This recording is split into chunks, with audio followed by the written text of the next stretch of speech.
I'm titling this video Young Tree Training, but it's really about restructuring a tree that has been improperly pruned by the gardeners.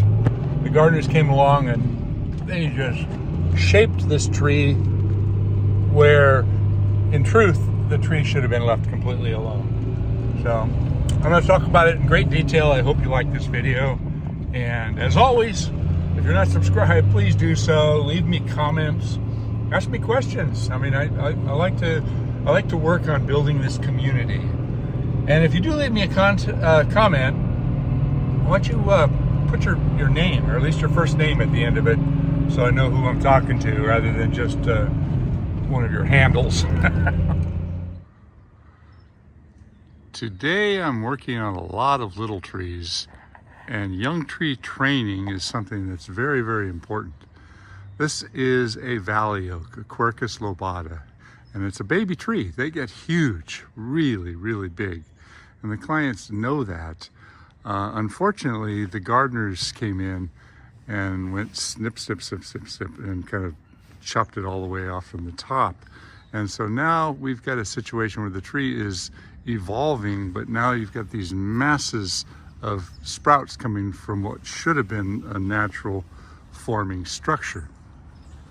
So they said, what can we do about it? Well, what I intend to do is go up there with the fruit ladder so I can get to it and take each of these areas that is just way too congested, like up in here, and you can see where it was cut back over on that side.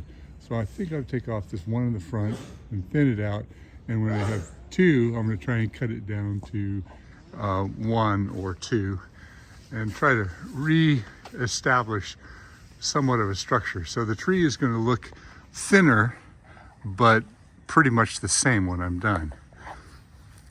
Also, there are sprouts down on the very, very bottom of the tree, and a lot of people say, oh, leave all those sprouts. And within reason, you have to remember that within a garden area, all of these low branches are going to end up continuing to grow, and they'll be out in here, and they'll be in the way, and eventually you're going to want to take them off anyway. So my thoughts are take them off while they're really small, so the wounds are as insignificant as possible. If you wait until these little tiny limbs down here get to be, 2 and 3 inches in diameter, then you're going to be making much larger trunk cuts. So on the one hand, people say, well, it shades the trunk. Well, so does this outside foliage. So I'm going to leave some of this down here. I'm going to just raise it up about 3 feet.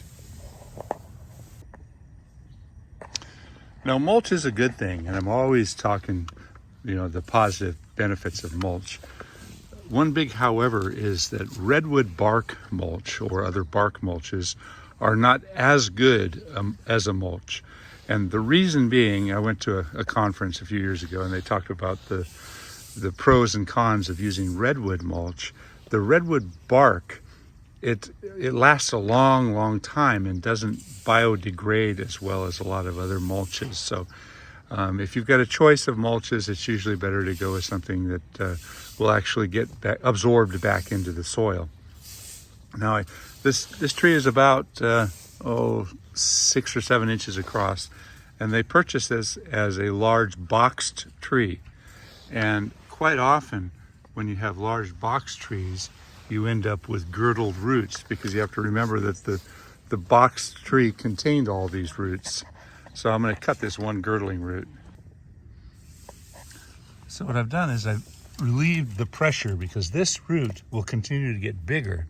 And what it'll do is it will squeeze out all of the roots over on this side and cause a condition that's known as girdling. I can see a large root that's going down over here. I don't have to pull it out entirely. I just had to release the pressure on it. And in the long haul, that'll make a big difference. So this is where the original nursery stake was, and somebody didn't take that out of there, and it's actually going all the way through the tree. Not a lot you can do about it now, but it should have been taken off actually when the tree was planted. I'm forever finding stakes and stake ties and all kinds of stuff on the insides of trees that the original planters just neglect. I'm up in the tree here, and if you look really, really close, oh look at that, spider mite, red spider mite. But if you look really, really close here, you can see where this was cut before.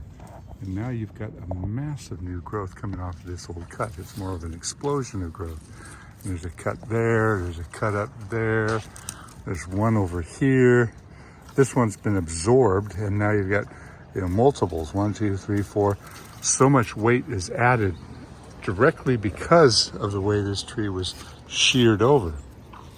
So gardeners came along and they gave it a nice, dot, dot, dot, dot, dot, round over top. But if you have a tree that's trying to evolve into a giant and you try to contain it, then what happens is all this new growth comes out thicker and heavier than it should. So what I'm going to try and do now is, this one particular top now has got, 1, 2, 3, 4 leaders. I think I'm going to take off this outside leader completely here and thin this out and lighten it up and do the same all the way around, but leave the height of the tree pretty much the same. So it's a matter of getting the good old 16-foot fruit ladder out here and getting up here and making some adjustment cuts.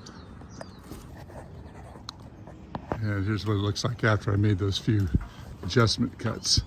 I took some off here, I took a piece here. There's an old stub that was left over from the gardeners. There's a top cut, and I took 2 of them off here. This was stubbed off inside here. Yeah, sometimes it's about making the best decisions that you can. And if you look up there, you can see how congested and crowded each of those pieces are as a direct result of being topped. So each of these areas throughout the top of the tree, I'm going to go through and make a bunch of adjustment cuts. And interestingly, when it's all said and done, the tree will look a little bit more open and a little bit more airy, but you won't be able to see a significant difference. I'll show the final cut when I'm all done, or a final shot of what the tree will look like. So there's how much I took off of just that one area where the top of the ladder is. And if you look closely, you can see where this tree was cut back. It was chopped off here. I think I'll cut that in half and look at it. So here comes a little bit of a botany lesson today.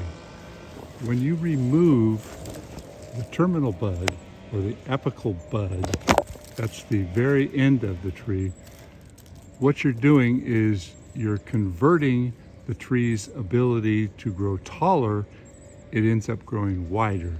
So all the lateral buds start growing out because the terminal bud, the apical dominance of the tree is what brings the tree up in the air.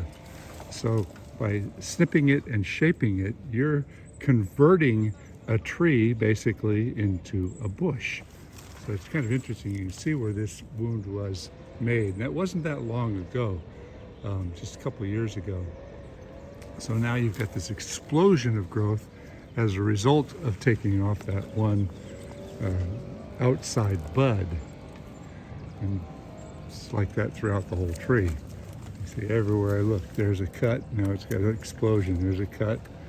So what I'm doing is I'm going through and I'm thinning out and lightening up each of these areas so that this becomes the new dominant end growth and you don't have so much congestion up here. Hello, hummingbird. You can see that. Let's see. Oh, there he goes. I love it when a bird comes into the tree. And here's that same area after I've taken out a few branches to open it up. There's the old cut. You can actually see there's an old stub right here. I'm going to leave that because in cutting it I might damage this. I took off quite a bit off that one area, but I've left the new dominant tip growth. I got quite a bit of work to do over there. There's way too many branches now. And over here, I'm just about done on this side. I took one big one off over here. These are all the tree decisions that you've got to make when you're up in the tree, and you have to read the tree to see what the future is going to be. And this tree is done. So it looks a little thinner and a little bit lighter, which it is, but it doesn't look significantly different. And hadn't the client not seen the mountain of brush on the ground, they may not have even known that we did anything. But in the long run, that's going to make a huge, huge difference in the way this tree evolves.